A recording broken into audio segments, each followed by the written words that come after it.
สบายดีบรรดาท่านจะมาสืบต่อเผยแพร่บทอธิบายประมวลกฎหมายแพ่งซึ่งจะมาลงลึกในมาตรา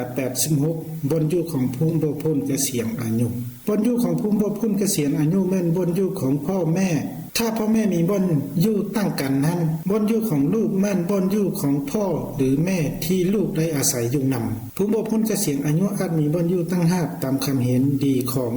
พ่อแม่หรือพ่อหรือแม่ตัวนี้ถือว่าเป็นเนื้อหาของมาตรา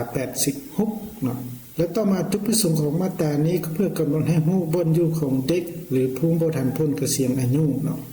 ตัวนี้ถือว่าจุดประสงค์ของมาตรานี้และต่อมาตัวอย่างที่1ก็อายุ15ปีเป็นลูกของขอ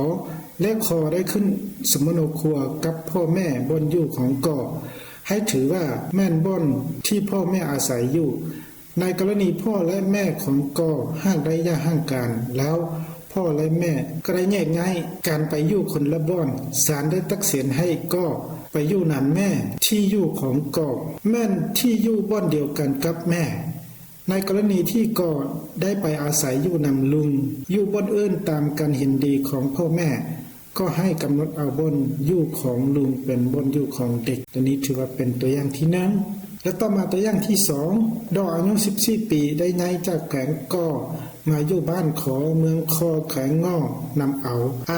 เพื่อเรียนหนังสือโดยได้รับคำเห็นดีจากพ่อแม่ถือว่าเด็กมีบอนอยู่บอนที่เอาดำรงชีวิตอยู่ตัวนี้ถือว่าเป็นตัวอย่างที่จ้าแจ้งพอสมควรนะ